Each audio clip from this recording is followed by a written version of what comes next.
This conference will now be recorded.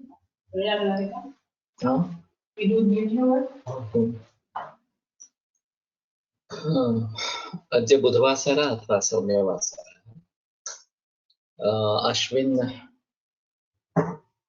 Purnima एवं प्रतिपदा च कृष्ण प्रतिपदा च दिनांक 20 ऑक्टोबर 2021 चरक विमासन अध्याय 2 शंखं चक्रं जलौकान्दतमृतघटं चारुदोषश्चतुर्भिः सूक्ष्मस्वच्छातिरुद्यां शुकपरिविलसन् मौलिमं भोजनेत्रं कालाम्भोधोज्ज्वलाङ्गं कटितटविलसच्चारुपीताम्बराढ्यं वन्दे धन्वन्तरिं तं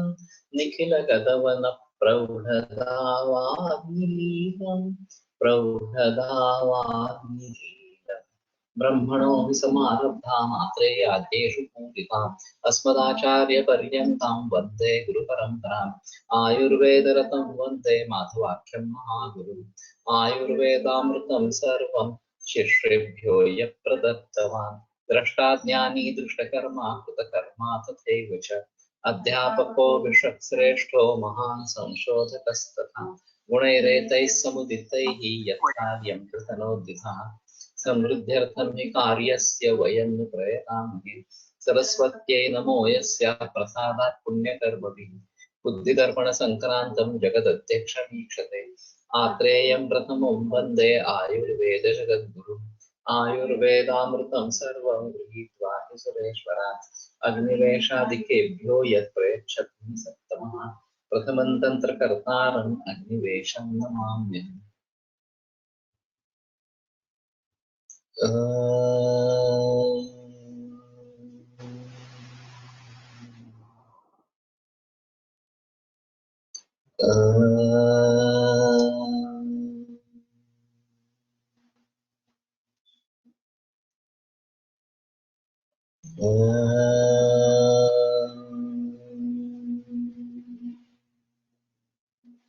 ओम शांति शांति शांति।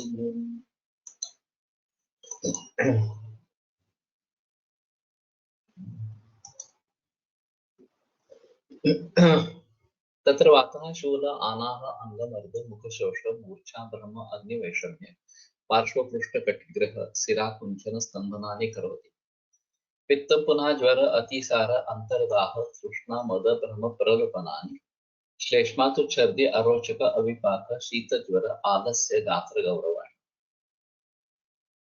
तो उन दोषों से उस प्रकार के लक्षण निर्माण हो जाते हैं और उन्हें अवकाश नहीं मिलता, इसलिए वो अंदर में घुस जाते हैं और फिर अपने अपने लक्षणों को व्यक्त इस प्रकार के करते रहते हैं।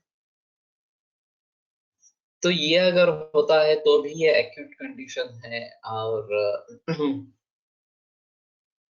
हाँ, ये भी मैंने बताया था एक्चुअली। लेकिन ज्यादातर लोगों में ऐसा होता है कि ये संप्राप्ति बनती रहती है और धातुओं का निर्माण ही गलत तरीके से होने लगता है। तो ये बात सबसे महत्वपूर्ण है।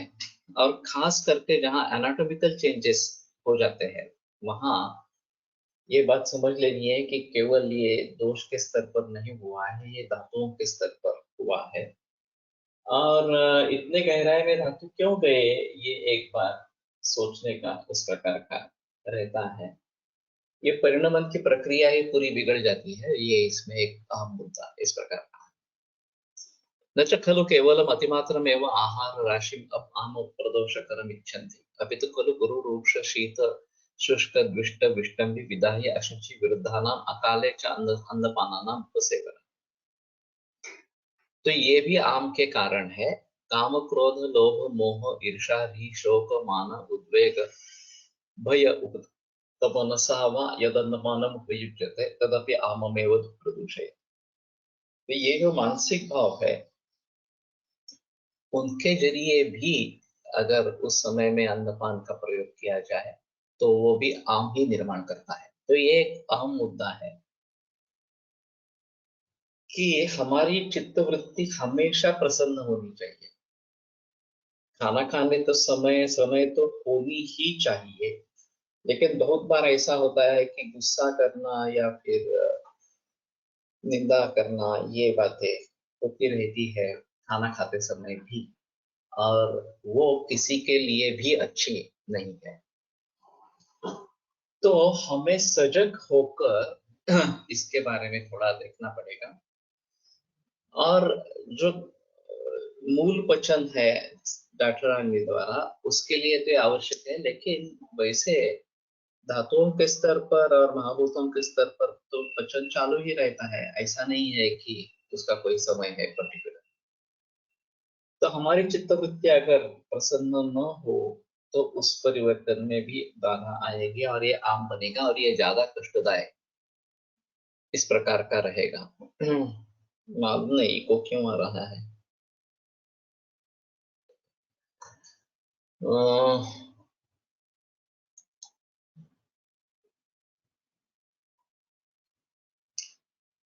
ठीक है, कोशिश करते हैं। चला, तो ये बात ध्यान में रखनी है कि इस प्रकार से चित्तवृत्ति का प्रसन्न होना ये सभी के लिए सभी काल में आवश्यक है। कैसी भी स्थिति हो, फिर भी मन के ऊपर काबू रख के चित्तवृत्ति प्रसन्न हो, इस प्रकार की स्थिति होनी चाहिए, और वो सभी के स्वास्थ्य के लिए अच्छी है। अगर एक आदमी भी इस प्रकार से गुस्सा करने लगा या और कुछ करने लगा, तो न केवल उसके ऊपर उसका परिणाम होता है, बल्कि सभी लोगों पर उसका परिणाम हो जाता है, और सभी का स्वास्थ्य बिगड़ता है। तो ये काम, क्रोध, लोभ, मोह, ईर्ष्या, ये सभी जो है वो टालने ही चाहिए, या उनको कम से कम काबू में ही रखना चाहिए, तभी सभी का स्वास्थ्य बना रहे। भवती छात्र मात्रयाप्य अभ्यवृतं तथ्यं शान्तं न विद्यते, चिंता शोक भय क्रोध दुख शय्या प्रजागरै।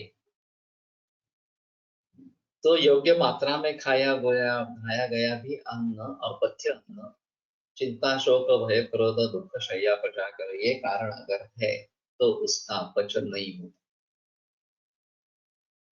तो इसमें प्रजागर भी है, दुख शैया ये भी है, और चिंता शोक भय क्रोध ये भी सभी मानस भाव इसमें शामिल इस प्रकार के है। तो इन सभी से हमें बचना है, और भली भांति पचन हो इसलिए प्रयास करने हैं। तम द्विविधम आम प्रदोषम आचशक्ति विशेषः विसूचिकाम लसपेच। तो ये दो प्रकार का आमदोष कहलाया जाता है वैद्यों के द्वारा, एक विसूचिका और दूसरा अलसता। तत्र विसूचिकाम ऊर्ध्वम अधश्च प्रवृत्ताम अदोषाम यथोक्त रूपाम विद्या। तो ऊर्ध्व अध मार्ग से प्रवृत्त दोष नहीं है, अन्न जो है वो ज्यादा दिया गया वो प्रवृत्त होता है, और यथोक्त रूप की जैसे वो लक्षण बताए उस प्रकार के होंगे। तयोरपि हि दोषः अप्रवर्तमानत्वात् अलसीभूता एव भवति।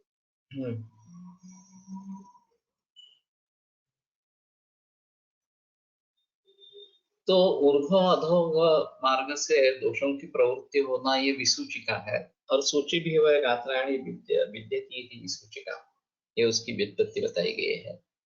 दुख शय्या है कि दुख आनी शय्या है, नहीं दुख शय्या, क्योंकि सिर्फ शय्या तो सभी के लिए चाहिए, इसमें कोई संदेह नहीं है। तो हाँ, दुख शैया है कि जिसमें सुख नहीं मिलने वाला, सुख नहीं मिल रहा, और इसके जरिए ये प्रॉब्लमेटिक इस प्रकार की हो गई है, वो दुख शैया इस प्रकार की रहेगी। और उसके कारण जागरण या अलग भी जागरण ये भी होगा। दुख शैया होगी तो भी जागरण होगा ही इस प्रकार से, लेकिन जागरण को अलग रूप से भी ले सकते हैं। दुख शैया भी है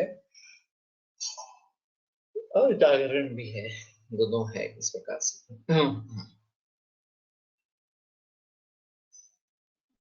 अलसकम् उपदेक्षामः दुर्बलस्य अल्पाग्नेः बहुश्लेष्मणः वातमूत्रपुरीश वेगविधारिणः। तो अगर दुर्बल व्यक्ति है, अल्पाग्नि है, बहु कफ है उसमें और वातमूत्र पुरीश इन वेगों का धारण करने वाला है।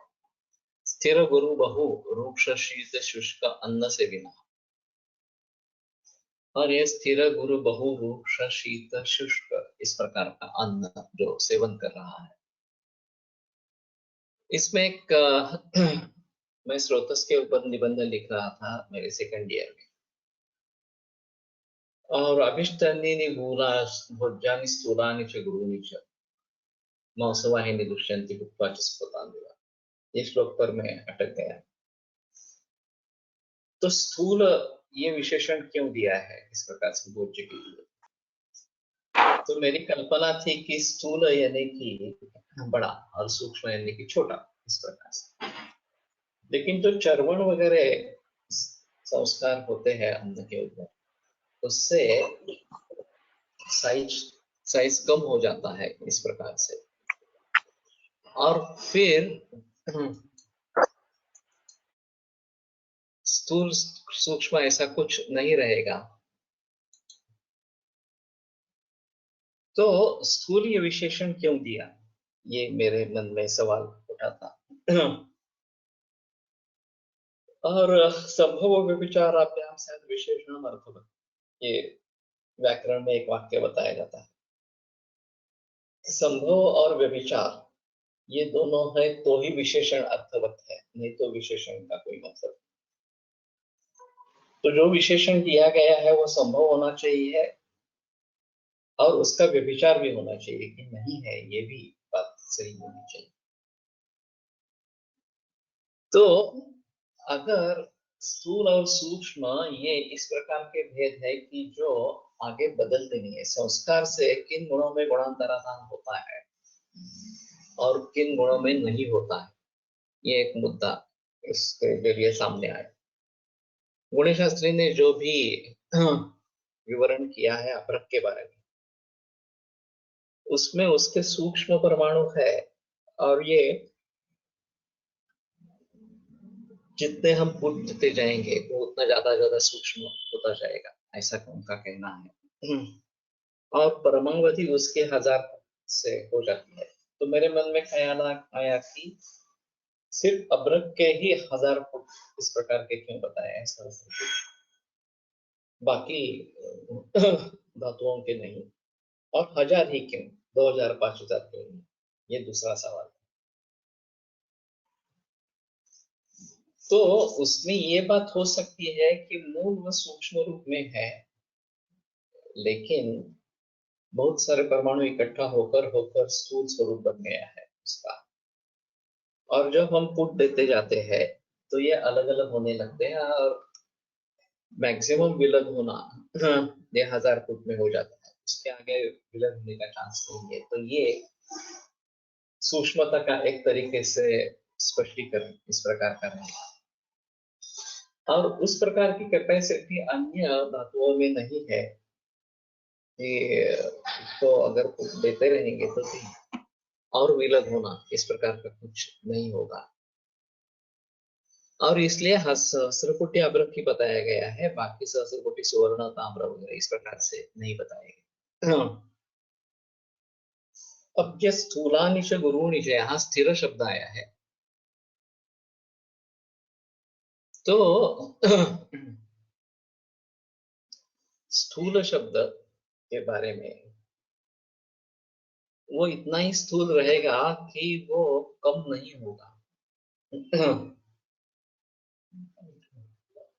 अब ये जो हाइड्रोजनेटेड ऑयल है, वनस्पति घी इस प्रकार से बताया जाता है, जिसका काफी प्रचलन बीच में हुआ था, फिर इससे कोलेस्ट्रॉल बढ़ता है, इसलिए आम आदमी के खाने से निकल गया, लेकिन फिर भी बेकरी प्रोडक्ट्स में बड़े पैमाने पर वनस्पति घी का प्रयोग होता रहता है। तो ऐसा कहते हैं कि उसका पार्टिकल साइज ही बहुत ज्यादा बड़ा इस प्रकार का है, और उसको पचाने के लिए ज्यादा टेम्परेचर चाहिए शरीर में। अब लीवर में 105 डिग्री फ़ारेनहाइट टेम्परेचर रहता है नॉर्मल आदमी पे, और ये मॉडर्न साइंस के मुताबिक है। अब दातार गुरु जी के आधार पर अगर मापने की कोशिश करेंगे यकृत या उष्ण स्पर्श, तो उससे भी ज्यादा दिख सकता है इस प्रकार से।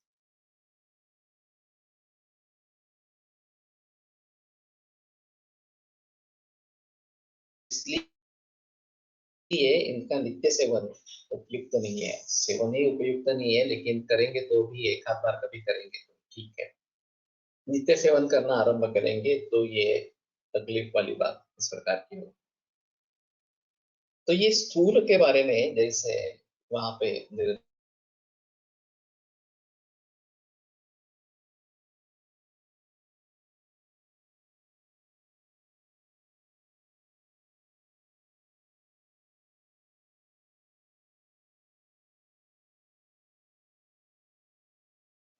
आकर बन गए हो, एक कट्ठा बन गए हो, तो ये बात हो सकती है कि उसको अलग अलग किया जाए तो सूक्ष्मत्व उसमें प्राप्त हो जाएगा। लेकिन ये कृत्रिम स्थूलत्व इस प्रकार का है, मूल रूप का स्थूलत्व इस प्रकार का नहीं है। मूल रूप का स्थूलत्व बदलता नहीं है ऐसा। तो इसके बारे में काफी संशोधन होना जरूरी है कि संस्कार से गुणांतराधान किन गुणों में हम कर पाते हैं। सभी गुणों में तो नहीं होगा। शीत गुण बदलकर पूरा उष्ण हो गया 105 डिग्री फ़ारेनहीट, जबकि बॉडी टेम्परेचर 97 या 97.5 है, तब लीवर का 105 डिग्री इस प्रकार का होता है। तो हमें ये समझ लेना चाहिए कि किस प्रकार के पाचन के लिए किस प्रकार की आवश्यकता, कितने टेम्परेचर की आवश्यकता इस प्रकार की रहेगी। और फिर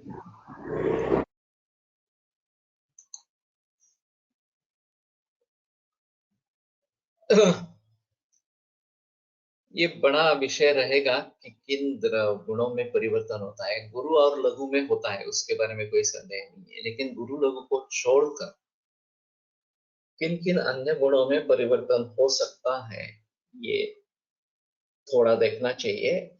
और बिल्कुल उल्टा होना भी अपेक्षित नहीं है। अगर कम होते हैं गुण या बढ़ जाते हैं तो भी हम उसको परिणमन कहेंगे, परिवर्तन कहेंगे। अगर पूरा गुरु से बदलकर लघु हो जाता है तो एक अलग ही बात है इस प्रकार से। तो ये बात ध्यान में रखनी चाहिए। तद अन्नपानम अनिल प्रपीड़ितम श्लेष्मणाच विबद्ध मार्ग। तो ये जो अन्नपान है ये अनिल प्रपीड़ित इस प्रकार से बात पीड़ित होता है। श्लेष्मणाच विबद्ध मार्ग, और कफ से उसका मार्ग बंद हो जाता है। अतिमात्रम प्रलीन मनसत्व न बहिर्सत्वात् न बहिर्मुखी भवति। तो दोष अत्यंत लीन होने के कारण बहिर्मुखी नहीं हो, बाहर नहीं आता है। तथा चर्या अतिसार वर्गानि आम प्रदोष लिंगानि अभिदर्शयति अतिमात्रा। तो चर्या और अतिसार ये छोड़कर आम प्रदोष लिंग जो है बाकी, वो अभिदर्शयति अतिमात्रा अतिमात्रा में वो दिखाते। एक किस्सा है, जळगांव में जहांगीरदार वैद्य है, तो उसमें पीढ़ियों की वैद्य की है। हाल ही में जो वैद्य है जयंत जहांगीरदार, उसने जो प्रैक्टिस शुरू की तो उसको तो लगा था कि हमारी परंपरा है तो कुछ प्रॉब्लम नहीं आनी चाहिए, प्रैक्टिस अच्छी चलेगी इस प्रकार से। लेकिन वैसे हुआ नहीं। थोड़ी थोड़ी प्रैक्टिस चल रही। उसके बगल में एक मंगल कार्यालय था और वहां अन्न विष बाधा हो गई लोगों को। तो इसके पास रात में मरीज आने लगे, एक के बाद दूसरा, दूसरे के बाद तीसरा, इस प्रकार से। और करीबन 30-40 मरीज उसके पास आ गए। सभी को उसने ये विसूचिका की चिकित्सा की, संजीवनी वटी मेन की और सुवर्ण सूचक द्वे विसूच्याम प्रदापयेत्, ऐसा ग्रंथ में निर्देश है। और सौभाग्य रहा कि सभी के सभी बच गए और अच्छे हो गए। तो दूसरे दिन उसने देखा कि पूरा दवाखाना खचाखच भर गया था। और वहां से प्रैक्टिस शुरू हो गई। तो आगे फिर उसने पीछे देखा ही नहीं। अब हम जलगांव में उतरेंगे और किसी भी रिक्शा वाले को कहेंगे जहांगीरदार वैद्य, तो आपको लेके जाए। सभी को मालूम है जहांगीरदार वैद्य इस प्रकार से। और ये प्रैक्टिस ज्यादातर जीपी है। आयुर्वेद में जीपी करने वाले बहुत कम है। लेकिन इसकी प्रैक्टिस जीपी में है और बहुत बड़ी प्रैक्टिस इस प्रकार। तो उसका कारण ये रहा कि विसूचिका के इस प्रकार के बहुत सारे मरीज उसने एक रात में देख लिए। और फिर ये टर्निंग पॉइंट हो गया और उसके मरीज आने लगे। मेरा भी हादसा इसी प्रकार का है। पहला कैंसर का पेशेंट आया 1985 में।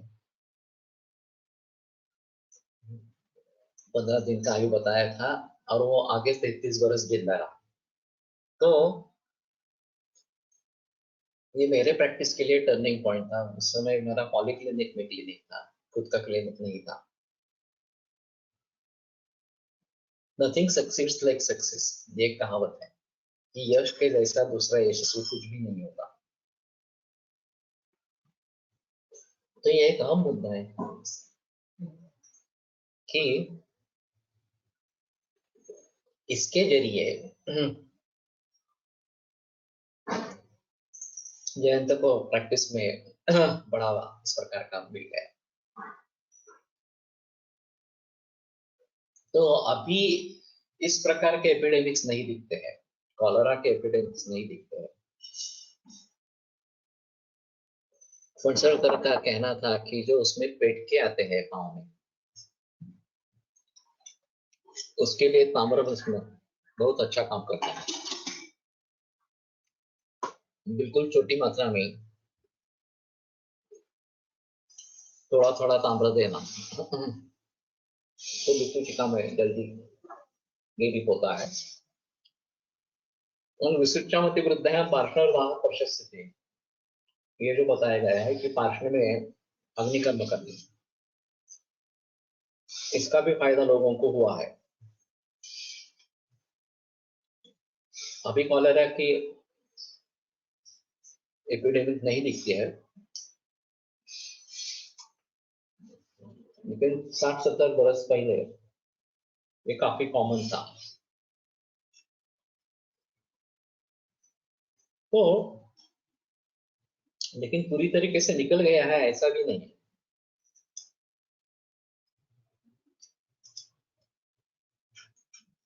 4-5 बरस पूर्व धनंजय कुलकर्णी को कॉलेरा हुआ। अहमदाबाद में गया था लेक्चर देने के लिए।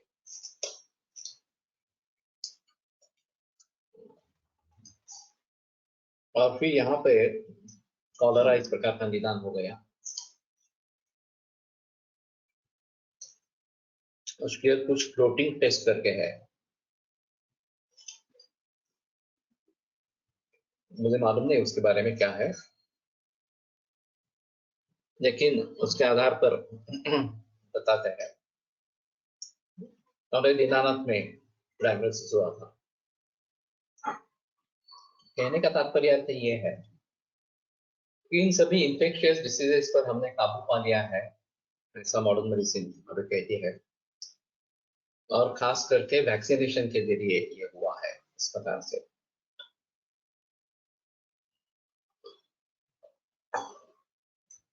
वैद्यक सत्ता इस किताब में डॉक्टर आनंद नाडकर्णी ने ये प्रूव किया है कि टीबी पर जो काबू पाया गया वो मेडिसिन के जरिए नहीं, अमेरिका की आर्थिक संपन्नता के आधार पर ही टीबी पर काबू पाया गया। जब तक वैक्सीनेशन आया टीबी का, तब तक इसका ऑकरेंस रेट 75% से 12% तक नीचे आ गया था। तो वैक्सीनेशन का उसमें रोल नहीं है। कहने का तात्पर्य आपसे ये है कि अगर हम स्वास्थ्य के नियमों का पालन करेंगे और हमारी प्रतिकार शक्ति अच्छी रहेगी, तो इन्फेक्शियस और नॉन इन्फेक्शियस दोनों प्रकार के डिसीजेस से खतरा नहीं है, रोगों से खतरा नहीं। लेकिन अभी प्रचार प्रसार इतना हो रहा है वैक्सीनेशन के बारे में कि लोगों की मति भ्रष्ट हो जाती है। और सच्चा क्या है ये देखते नहीं है। सच्चा सच क्या है ये देखते नहीं है। अब देख, बीच में व्हाट्सएप ग्रुप पे Indian doctors for truth, allopathy के डॉक्टर्स के द्वारा एक बयान पंतप्रधान मोदी जी को दिया गया था और उसमें वैक्सीनेशन बंद करो, ये स्थगित करो, इस प्रकार का एलोपैथी के डॉक्टर्स ने बयान दिया। इसका कुछ आगे हुआ नहीं है, अलग बात है। उनका भी नहीं मानते हैं तो हमारा मानने की कोई गुंजाइश ही नहीं है।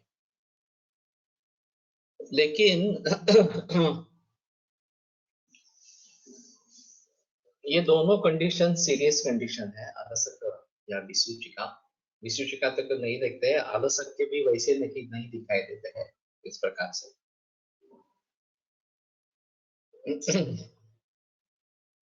तो आम प्रदोष लिंगाने अभिदर्शयति अतिमात्राणि, अतिमात्र दुष्टाश्च दोषाः दुष्ट आमबद्धकाः,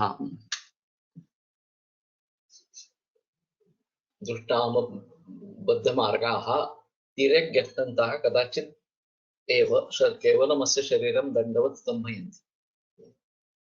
अतिमात्र प्रदुष्ट इस प्रकार का निर्दोष है और प्रदुष्ट आमबद्ध मार्गा, प्रदुष्ट आम से बद्ध इस प्रकार से मार्ग उनका हो गया है। तिर्यक गच्छन्ता, तो तिर्यक जाते हुए, कदाचित एव केवलमस्य शरीरम दंडवत् स्तंभयन्ति, उसका शरीर दंड जैसा स्तंभित कर देते हैं। ततस्तम दंडकालसकम असाध्यम ब्रूहि, तो उस दंडकालसक को असाध्य इस प्रकार से कहते हैं। अभी मैंने तो इस प्रकार के मरीज देखे नहीं है दंडकालसक जिसको कहा जाए इस प्रकार से। लेकिन एक दूसरा मरीज मैंने देखा था दंडक जैसा। वो एडिक्ट था, हेरोइन ले रहा था चेसिंग करके, और उसने अचानक छोड़ दिया। तो बहुत बेचैनी हो रही थी, शरीर इस प्रकार का दंड जैसा ताट हो गया था। और मैं पॉलिक्लिनिक में था, रात 8 बजने वाले थे कि उसके पिता दौड़ते दौड़ते क्लिनिक में आए।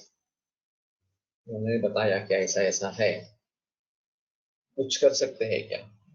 तो मेरी तो पहली ही केस थी, तो मैंने कहा ठीक है, मैं दवाइयाँ देता हूँ और मुझे कल बता देना कैसा है क्या है। तो ये एक तो विषय है एडिक्शन, इस प्रकार से ये समझकर विषय में कुछ देना चाहिए, इसलिए दशांक चूर्ण मैंने दिया था। उसका धुआं घी डालकर उसका दूर निकाले और उसका सेवन करने के लिए कहे। और भीतर लेने के लिए ताप्याली लो अपरक ऐसा कुछ दिया था। और सारस्वत अरिष्ट अनुपान बताया था। मैंने पहली बार 6 चम्मच सारस्वत इस प्रकार का बताया। इसमें अव्यवाही विकासी गुणधर्म जरूरी था, तो आसवारिष्ट व्यवाही विकासी गुणधर्मों वाले हैं। और मैंने कहा कि अगर जरूरत पड़े तो पूरी रिपीट करो। तो उन्होंने पहली पूड़ी दे दी तो वो थोड़ा शिथिल हो गया। थोड़ी मन की अशांति कम हो गई। 2 घंटे के बाद फिर से वही अटैक आया, तो इन्होंने फिर से रिपीट की पूरी। फिर थोड़ी देर के लिए राहत मिली, फिर एक बार ये इस प्रकार का दंडक हुआ। तीसरा डोज गया और वो तीसरा डोज डालने के बाद वो सो गया तो सुबह ही हो गया। तो 18 चम्मच सारस्वत अरिष्ट उसके शरीर में गया। अभी ये व्यसन मुक्ति केंद्र जो है, डी एडिक्शन सेंटर, वो तो एलोपैथी द्वारा चलाए जाते हैं और इन प्रकार के मरीजों को वहां पे एडमिट किया जाता है और ज्यादातर सीडेशन का प्रयोग होता रहता है। तो अगर हमारे तरीके से इसमें कुछ करना है तो थोड़ा देखना पड़ेगा। ज्यादा काम किसी ने किया नहीं है आयुर्वेद की दृष्टि से डी एडिक्शन के बारे में। वो तो युवा था, 18-20 वर्ष का युवा था, लेकिन उसका निर्णय निश्चय टिक नहीं पाया। 1 हफ्ते तक वो अच्छा रहा, उसने ये फिर से चेसिंग नहीं किया। फिर हफ्ते बाद वो फिर से उस व्यसन में चला गया। तो कहने का तात्पर्य है कि दंडक, ये जो लक्षण यहाँ पे बताया गया है वो इस प्रकार के व्यसन मुक्ति से, अचानक व्यसन छोड़ने से भी हुआ था, एडिक्शन छोड़ने से। और उसकी भली भांति चिकित्सा हो पाई थी उस समय में। तो ये बात ध्यान में रखनी है। विरुद्ध अध्यक्षना जीर्णशीलिनः पुनः आमदोष आम विषम इति आचक्षते ऋषिणः। विरुद्ध अध्यक्षना और अजीर्णाशनशील, ये जो है अब अध्यक्षना और अजीर्णाशनशीली, इसमें क्या फर्क करेंगे, ये थोड़ा सा देखना पड़ेगा कि भुक्तस्योपरि भोजनम ये अध्यक्षन है और पहला अन्न जीर्ण नहीं हुआ है और फिर दूसरा अन्न ले गया है अजीर्णाशन। तो अध्यक्षन एक के बाद एक खाते रहते हैं, तो ये अध्यक्षन इस प्रकार का करेंगे। और आज शाम को खाना खाया है, देरी से खाया है, पचन हुआ नहीं है सुबह, फिर भी सुबह अन्न ले लिया, तो यह अजीर्णाशन इस प्रकार का रहेगा। इसमें थोड़ा फर्क है। और ये शीलिना, अजीर्णाशन शीलिना, इस प्रकार का जिसका सातत्य से सेवन है, पुनः आमदोषम आम विषम आचक्षते। ये आमदोष को आम विष इस प्रकार से कहते हैं। विषयः विष सदृश लिंग तत्परम असाध्यम आशुकारित्वात् विरुद्धोपक्रमत्वात् च। तो विष सदृश लिंग उसमें होते हैं और ये परम असाध्य इस प्रकार का है। एक तो आशुकारी है विष होने के कारण, और विष के लिए शीत उपचार चाहिए, आम के लिए उष्ण उपचार चाहिए, दोनों भी उपचार से नहीं होते हैं, तो ये विरुद्ध उपक्रम इस प्रकार का हो जाता है। तो एक्यूट कंडीशंस वास्तव में कम दिखते हैं, लेकिन इस प्रकार से दीर्घकाल अजीर्णाशन की हिस्ट्री होने से एक धातुओं के निर्माण की प्रक्रिया ही बिगड़ जाती है और पूर्वेण अपक्वेन उत्तरेण आहार से उपसृजत, इस प्रकार से पहला अपक्व है और दूसरा उसमें मिल गया। तो जो धातु बनते हैं वही अपक्व इस प्रकार से बनते हैं, पूरी तरीके से तैयार नहीं होता है। मैंने ल्यूकीमिया के बारे में कहा था कि WBC काउंट कितना भी बढ़ जाता है,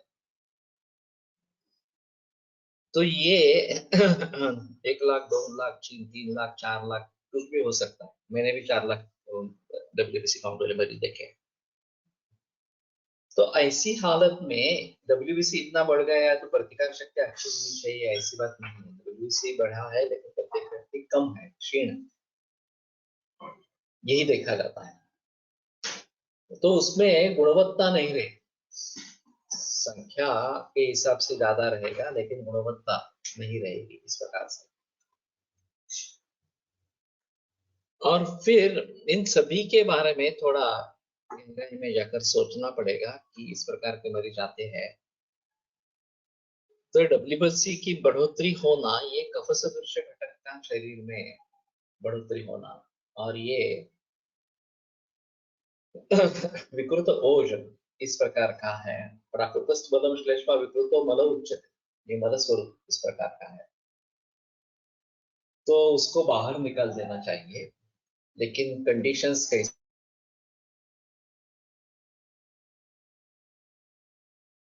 उचित होगा, ये बातें देखनी पड़ेगी इस प्रकार से।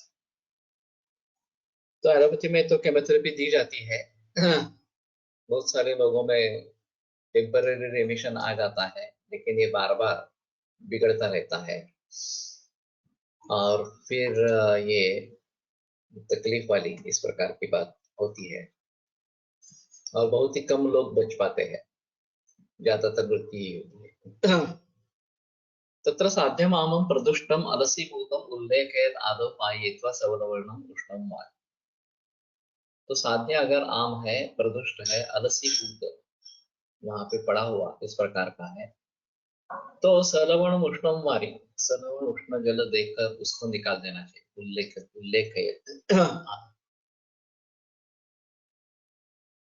तो ये कंडीशंस भी देखी जाती है। मेरे घर का ही उदाहरण मैंने बताया था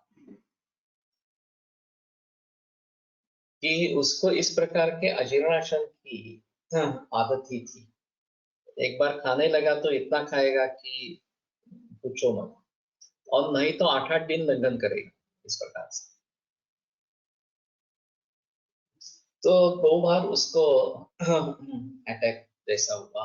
पहली बार वो नगर में था, मेरा साला इस प्रकार से, और पल्सलेस हो गया। उसके बगल में उसका मित्र रहता था जो भी एमएस एलोपैथी प्रैक्टिस करता है। उसने देखा, तुरंत उसका अस्पताल में दाखिल किया। फिर आईसीयू में रखा, वो सेटल हो गया। उसको प्रमुख श्वास की बीमारी थी, तो वर्धमान पिपीली रसायन चल रहा था, और उस दिन 18 पिपीली उसने ली थी। तो ये जो बीएमएस था, वो सोचने लगा नहीं, ये वर्धमान पिपीली से कुछ हो गया वगैरह इस प्रकार से। हमें जैसे पता चला, हम वहां पे पहुंचे, तो मैंने देखा तो अजीर्ण ही था, बाकी कुछ नहीं था। वर्धमान पिपली का रोल नहीं था उसमें। और फिर लंघन हो गया, आईसीयू में दाखिल कर दिया। लंघन हो गया तो ठीक हो गया। फिर बाद में पुणे में वो था। पण अजीर्णात्मक अटॅक मधनं जेव्हा केव्हा असे हार्ट प्रॉब्लेम येतात, तेव्हा ते मर्मावर म्हणजे किती प्रमाणात ते करतात, मृत्यूसाठी करू शकतात? करू शकतात, मृत्यू को पर्यंत नेऊ शकतात। उसमें मृत्यु भी हो सकती है, ऐसा है। निरंध्यादिविचेतेषां विभ्रमः सहसा पुरः। नाही, पण मग आपल्या याच्याप्रमाणे पाचन झाल्याशिवाय काही उपयोग नाही, तर अशा वेळेला सध्या काय करायचं? वो मग म्हणण्यासाठी कंडिशन तर असली पाहिजे, पण आता तेच मी सांगतोय। ते नाही सांगते तुम्ही, मी तुम्हाला विचारलाय, समजा मुलाची कंडिशन नसेल, आपल्याला हार्ट केस आहे, तर हार्टला धरून काय करायचं, याला धरून काय करायचं? उसमें पाचन ही प्रधान है। स्वर्ण सूचक हेमगर्भ रस वगैरह दे सकते हैं, आंतरस रस मधु ये दे सकते हैं, अगर शोधन की आवश्यकता अवस्था नहीं है तो। शोधन है तो शोधन ही देना बेहतर इस प्रकार का है। दूसरी बार हुआ वो पुणे में हुआ। मैं शाम को कॉलेज से लौटा तो देखा कि ये सांस बढ़ रही है उसकी, और अजीर्ण ही था। तो अजीर्णम उद्धारयाणम, इस सूत्र का आधार लेकर मैंने तुरंत उसको वमन दे दिया, और जैसे ही ये कड़वा खट्टा पित्त निकल आया, वैसे वो ठीक हो गया। लेकिन ये भी कार्डियक कंडीशन। फिर उसके बाद में हमने इकोकार्डियोग्राफी वगैरह सब करवाई, उसमें कुछ निकला नहीं। फिर उसको वमन देना है नहीं देना है, ये बात सामने आई। तो मैंने कहा नहीं, ये अजीर्ण ही था तो वमन देंगे, रुद्रोग का संबंध नहीं है इसमें। तात्कालिक परिणाम था, वो चला गया है, और फिर उसके आगे भी हम वमन देते रहे इस प्रकार से। बालदमा असे निदान घेऊन आलेल्या बालकापैकी अनेकांमध्ये अध्यशन हा हेतू असतो. आधुनिक माता नियमित वेळाने खाऊ देतात, खाऊ घालत असतात. एवढा हेतू त्याला टाळला तरी त्या रुग्णात बरेचसे काम होते. ये तो सही है. मेरा चिकित्सा का धोरण ही इस प्रकार का है कि उदर परीक्षण करके अगर खाली पेट उदर गुरु है तो लंघन का प्रस्ताव रखता हूँ. शाम का खाना बंद करके मुद्गयूष बताता हूँ, और उससे भी ज्यादा जरूरत है तो ब्रेकफास्ट बंद करके ब्रंच करने के लिए कहता हूँ, और वो भी नहीं है तो लंच करने के लिए कहता हूँ. इस प्रकार से कौन से भी बीमारी हो, चाहे आमवात हो, चाहे ज्वर हो, चाहे और कोई बीमारी इस प्रकार की हो, तो लंघन पहली चिकित्सा है इस प्रकार में. और ये अत्यशन अध्यशन ये सब टालने ही चाहिए, उसमें कोई संदेह नहीं है. कोलटकर सर का एक अजीब उदाहरण है. एक 5 बरस का लड़का, उसकी माता शिकायत करती थी कि इसका वजन नहीं बढ़ता, मैं कितना उसको खिलाती हूँ, अच्छा अच्छा खाना, पौष्टिक खाना खिलाती हूँ, लेकिन अगर रिश्तेदारों के कोई बच्चे आते हैं और 1 महीना रहते हैं तो उनका वजन बढ़ जाता है, मेरे बच्चे का नहीं बढ़ता इस प्रकार से. तो सर ने पूछा तुम क्या क्या देती हो, तो सुबह दूध, फिर अंडा, फिर रोटी, फिर दाल चावल, फिर दूध, फिर और कुछ स्नैक्स वगैरह वगैरह, फिर ये भोजन, और रात में फिर दूध. इस प्रकार से वो बहुत बार देती रहती. तो सर ने पूछा उसको भूख लगती है क्या, वो डिमांड करता है क्या? तो बोले नहीं, भूख तो नहीं लगती उसको, मैं ही जबरदस्ती खिलाती हूँ, और पीछे पीछे दौड़ती हूँ उसको खाना खाए इसलिए. तो सर ने कहा एक तो छोड़ो कि जब तक भूख नहीं लगती तब तक खाना नहीं देना है, 2 दफा खाना और 2 दफा दूध, इतना ही देना है, और उसकी डिमांड होनी चाहिए कि मुझे भूख लगी है, मुझे खाना चाहिए इस प्रकार से. तो बोले ऐसे करेंगे तो जो वजन और कम हो जाएगा. तो सर बोले नहीं, वजन नहीं कम होगा, बढ़ेगा, तुम करके देखो. वो आशंकित थी, फिर भी उसने किया, और 2 महीने के बाद वो हंसती हंसती हंसती क्लिनिक में आ गए और बताया कि मुझे विश्वास नहीं था, लेकिन खाना कम करके उसका वजन बढ़ गया. तो इस प्रकार से अगर आम ही बनता रहेगा, धातुओं की पुष्टि होगी ही नहीं, तो वजन बढ़ेगा कैसे? तो ये बात ध्यान में रखनी है कि ये आम प्रदोष अगर निर्माण हो जाता है और बार बार बनता रहता है तो धातुओं की पुष्टि नहीं होगी. उस आम का पचन करना है, उसको निकाल देना है. तो सलवण उष्णम वारी अगर उस समय में हो सकता है तो सलवण उष्ण इस प्रकार का जल दे देना है. मैंने एक क्लिनिक में ये प्रयोग किया था. तेज बुखार था, 102 103 इस प्रकार का बुखार था, और सद्यो मुक्त से संजाते ज्वरे सामय विशेषता. ये क्लिनिकल कंडीशन जो बताई गई है ज्वर में वमन देने की, वमनमो वनानस्य शस्त्रम, तो बिल्कुल सही थी. शाम का समय था, शाम 7 बजे की बात है. तो मैंने उसको तुरंत वमन दे दिया, उसको उल्लास हो रहा था, तो मैंने कहा कि ठीक है, ये लवण जल पी लो और वमन करवाएंगे. और जैसे ही वमन हुआ, बुखार तुरंत उतर गया. हाँ. और फिर आगे ज्यादा मेडिसिन देने की भी जरूरत नहीं पड़ी. किती पाण्यात किती मीठ घालावे. वो नमकीन लगना चाहिए, टेस्ट उसकी जो है नमकीन होनी चाहिए. तो थोड़ा संपृक्त द्राव जैसा होना चाहिए. 1-2 चम्मच अगर 1 लीटर पानी में डालेंगे तो ठीक है. और नमकीन टेस्ट आनी चाहिए. लवण जो है वो दोनों अभिषेक करने में भी अच्छा है, इस प्रकार से उष्ण भी ये है, और वमनोपगम ये भी है. तो इसमें जलदौती करवाते हैं योग में, वो भी इसी प्रकार सा लवण जल देते हैं. तो ये थोड़ा आसान तरीका है, घर पे कर सकते हैं, कोई ज्यादा तकलीफ इस प्रकार की बात नहीं है। तो बात यह है कि अगर ग्रंथोक्त कंडीशन है तो ही ये कर सकते हैं। वमनार्ह भी होना चाहिए, वमनार्ह नहीं है तो नहीं दे सकते इस प्रकार से। लेकिन सर्वोल्लास प्रसयका विश्वासका सुनिश्चित इस प्रकार के वो बताया है लक्षण उसके। तो इस अवस्था में वमन देना उचित इस प्रकार का है। जितके विरघळेल तितके मीठ टाकत राहावे, यस, संतृप्त द्राव होना है। और फिर अपने आप वमन शुरू होगा। जब पेट भर जाता है तो वमन आसानी से होता है। तो शुरू में थोड़ा बताना पड़ेगा कि नहीं और पियो, जब तक अकंठ नहीं होता तब तक पीना है।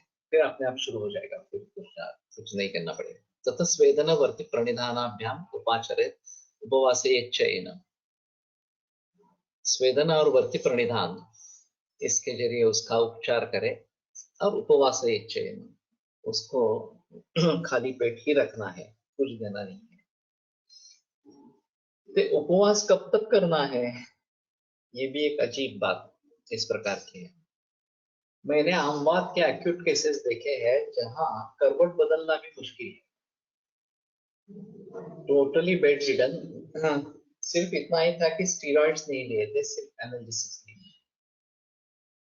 स्टीरॉइड्स लेते हैं तो बात बिगड़ जाती है, लेकिन सिर्फ एनालिसिस लिए है। तो इस प्रकार के मरीजों में मैंने 2-2 महीने तक केवल मुंह के सूप पर रखा है। शुरू में तो केवल शुंठी सिद्ध जल ऐसा ही दिया था, और धीरे धीरे आम का पचन होते होते फिर वो पूरे तरीके से आमवाद से बाहर निकला। तो लंघन कब तक देना है, ये बात एक सोचनी पड़ेगी। वैसे निसर्गोपचार में लंघन का अतिरेक होता है, बल को देखते नहीं है। हमारे हिसाब में बल का भी महत्व है। तो बलम यत्नेन पालयेत्, ये हमारा निर्देश है।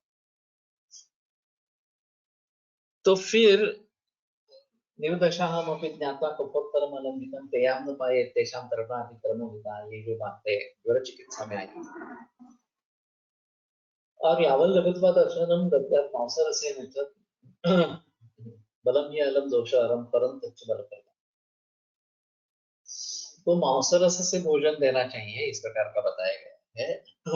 और वो सबसे ज्यादा बल देने वाला, और बलम ही अलम दोष हरम, और बल ही दोष का हरण करने वाला।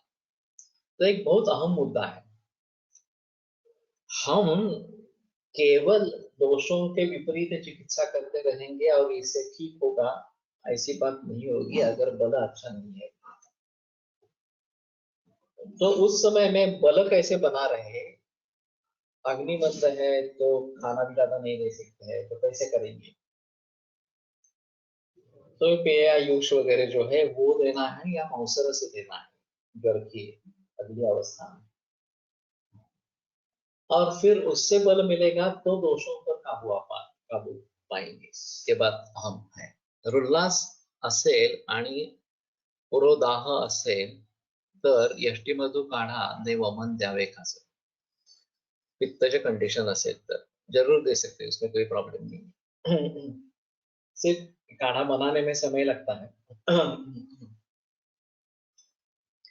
और उसमें भी कंसंट्रेशन कितना करेंगे ये भी एक अलग बात है। वास्तव में 16 लीटर पानी डाल के 1 किलो यष्टिमधु भरण 16 लीटर पानी डाल के 4 लीटर उबालेंगे और फिर छान कर वो देंगे, वो कॉन्सेंट्रेटेड। हम अभी ऐसा नहीं करते हैं, हम केवल उबालते हैं और छान कर पानी देते हैं, वो पानी क्वांटिटी ज्यादा है। तो अगर कॉन्सेंट्रेट होता है तो कम डोज में भी काम होता है, ऐसा है। लेकिन एक काफी देर तक उबालना पड़ता रहता है इस प्रकार से। तो यष्टि मधु कुआं इसमें अच्छा है, गन्ने का रस भी मिलता है उसके साथ में थोड़ा डाल के, तो पित्त के लिए बहुत अच्छा होता है। खास करके जो कंठ में जलन या उरों में जलन होती है, उसमें इक्षुरस का प्रयोग करने से यष्टि मधु कुआं के साथ तुरंत उपशम हो जाता है।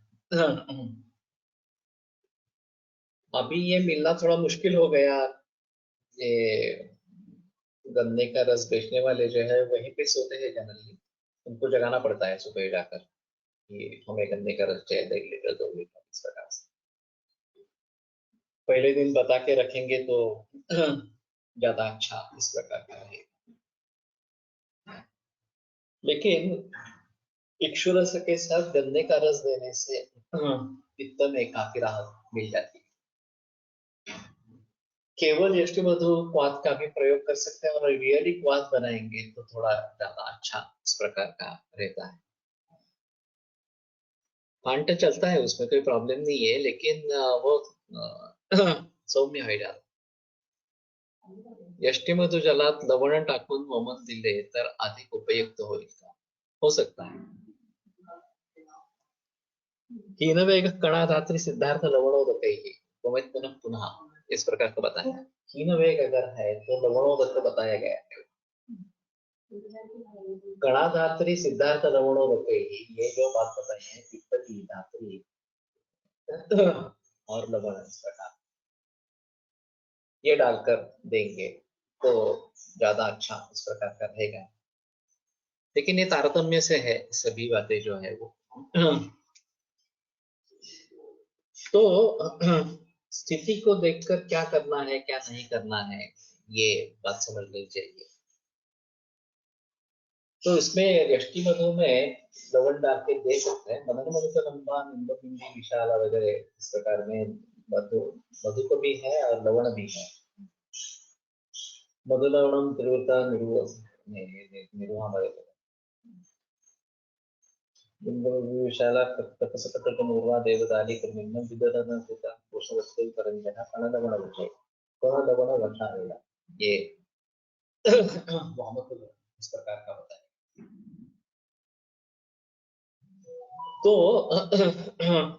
दोष के हिसाब से देखा जाए तो यष्टिमधु वात और पित्त दोनों के लिए अच्छा है।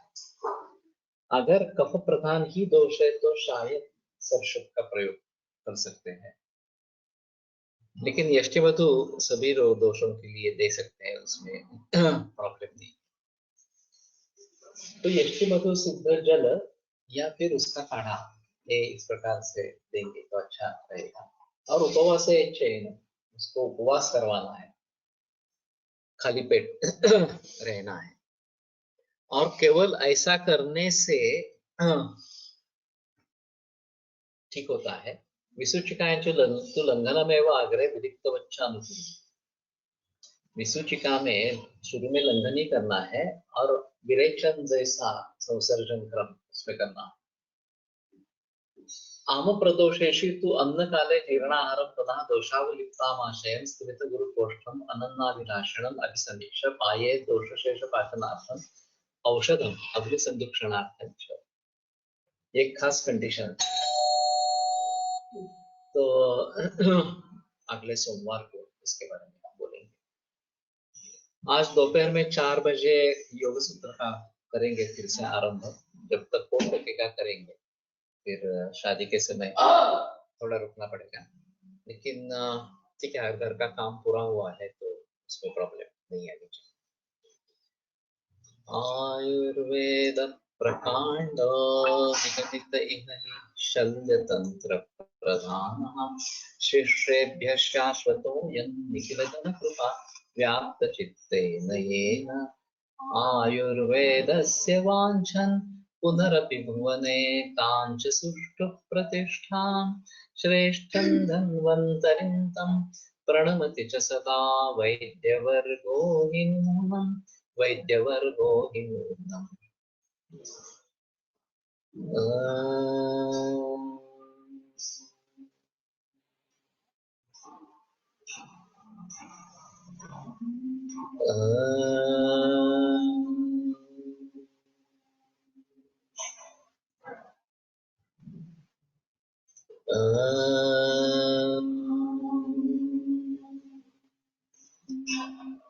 ओम शांति शांति शांति। विरम्यते व्याख्यान व्यापार श्वः पुनर्मिलिष्यामः।